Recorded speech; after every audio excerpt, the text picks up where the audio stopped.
body builder বুলি ক'লে আমাৰ সাধাৰণতে চকুৰ আগত ভাহি উঠে কেইজনমান এনেকুৱা পুৰুষ যাৰ শৰীৰটো দেখাত লোৰ দৰে সেইকেইজন পুৰুষৰ ছবি মনত ভাহি উঠে যিকেইজনৰ মাচুল চেষ্ট আমাৰ কল্পনা ক্ষেত্ৰতকৈ বহুত ডাঙৰ কিন্তু এই ক্ষেত্ৰত মহিলাও এতিয়া পিছ পৰি থকা নাই ৰাজস্থান বুলি ক'লে যেনেকৈ এখন মৰুভূমিৰ কথাই আমাৰ মনলৈ আহে ঠিক তেনেদৰে বডি বিল্ডাৰ বুলি ক'লে আমাৰ মনলৈ সাধাৰণভাৱে পুৰুষৰ কথাই আহে কিন্তু মই কোৱাৰ দৰেই মহিলা এতিয়া কোনো ক্ষেত্ৰতেই পিছ পৰি থকা নাই লাগিলে সেয়া মহাকাশলৈ যোৱাৰ কথাই হওক বা বডি বিল্ড কৰাৰ ক্ষেত্ৰতেই হওক এই ভিডিঅ'টোত আপোনাক দেখুৱাম কেইগৰাকীমান এনেকুৱা মহিলা বডি বিল্ডাৰ যাক দেখি আপোনাৰ মুখেৰে মাথো ওলাব বাহ কি আচৰিত তো বলক তেন্তে ভিডিঅ'টো আৰম্ভ কৰোঁ নম্বৰ 5 এলিনা পোপা এলিনা সৰুৰ পৰাই ফিট আৰু এক্টিভ হৈ থাকি খুব ভাল পাইছিল গতিকে তাই সৰুৰ পৰাই জিম কৰাৰ আৰম্ভ কৰিছিল এদিন তাই জিমত দেখিলে যে এজনে ৱেট লিফটিঙৰ বাবে আন এজনক ট্ৰেইনিং কৰাই আছে এয়া দেখি তাই খুব প্ৰভাৱিত হ'ল আৰু তাই প্ৰফেশ্যনেল বডি বিল্ডাৰ হোৱাৰ সপোন দেখিলে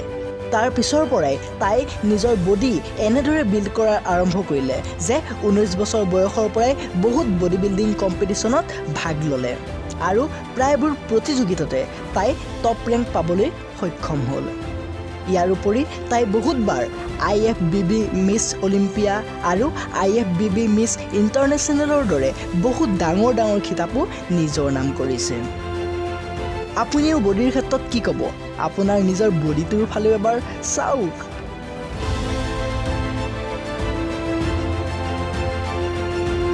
নম্বৰ 4 য়াগজেনি অৰিকুৱেন গাৰিয়া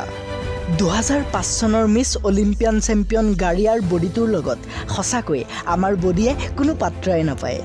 তাই এইটো বডিৰে সৈতে মুঠ 5 বাৰ মিছ ইণ্টাৰনেশ্যনেল খিতাপ নিজৰ নাম কৰিছে আপোনাক যদি তাই পোৱা খিতাপবোৰৰ নাম ক'বলৈ যাওঁ তেন্তে ভিডিঅ'টো তাইৰ কথাৰে আৰম্ভ কৰি তাইৰ কথাৰেই শেষ কৰিব লাগিব কাৰণ এই বডি বিল্ডাৰগৰাকীয়ে বডি বিল্ডিং জগতৰ প্ৰত্যেকটো খিতাপেই নিজৰ নাম কৰিছে যিবোৰ আপোনাক কৈ শেষ কৰাটো সহজ কথা নহয়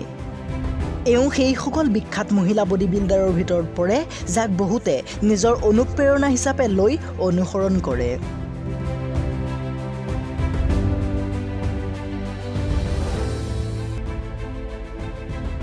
নম্বৰ 3 ব্ৰিগিটা ব্ৰেজোভেক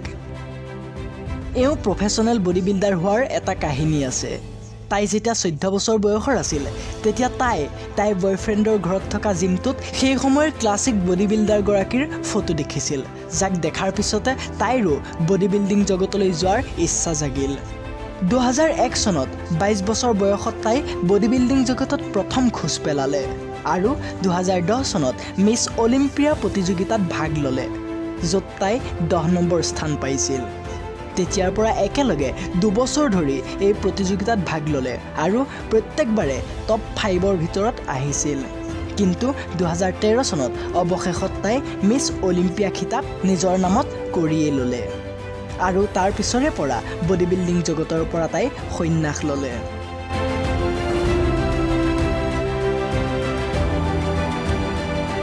নম্বৰ 2 আইৰিছ কেলি আমেৰিকাৰ এই মহিলা বডি বিল্ডাৰগৰাকীৰ কথা শুনি আপুনি আচৰিত হৈ যাব কাৰণ এইগৰাকী মহিলা বডি বিল্ডাৰে এবাৰ দুবাৰ নহয় পুৰা 10 বাৰ মিছ অলিম্পিয়া খিতাপ লাভ কৰিছে ইয়াৰ উপৰি 2 বাৰ হেভি ৱেট চেম্পিয়নশ্বিপ আৰু 7 বাৰ মিছ ইণ্টাৰনেশ্যনেল খিতাপো লাভ কৰিছে গতিকে মহিলা বডি বিল্ডাৰ কেলিক গোটেই বিশ্বই চিনি পায় ইয়াৰ পিছত কিন্তু লুকাই আছে আইৰিছ কেলিৰ অশেষ কষ্ট কাৰণ ঘণ্টাৰ পিছত ঘণ্টা ধৰি জিম কৰাটো আমাৰ বাবে এটা অকল্পনীয় কথা নম্বৰ 1 ক্ৰিষ্টি হকিংছ এই সুন্দৰ যুৱতীগৰাকী চাই আপুনি এইটো ভাবি নল'ব যে প্ৰত্যেকগৰাকী আলফুলীয়া ছোৱালীৰ দৰেই এওঁ এগৰাকী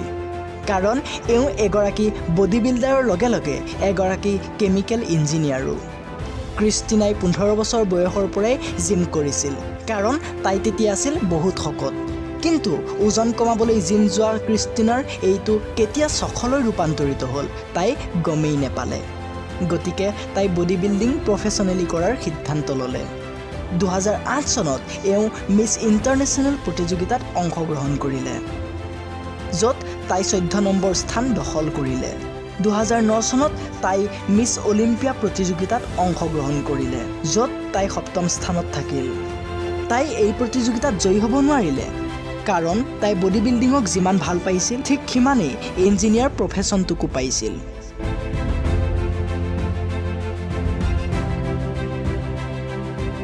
তো বন্ধু বান্ধৱীসকল আজিলৈ ভিডিঅ'টো ইমানেই কোনগৰাকী মহিলা বডি বিল্ডাৰ আপোনাৰ বেছি ভাল লাগিল কমেণ্ট কৰি নিশ্চয় জনাওক আৰু ভিডিঅ'টোত লাইক এটা কৰি শ্বেয়াৰ এটাও কৰি দিয়ক আৰু চেনেলটো ছাবস্ক্ৰাইব কৰি কাষৰ টিলিঙাটো বজাবলৈ একদমেই নাপাহৰিব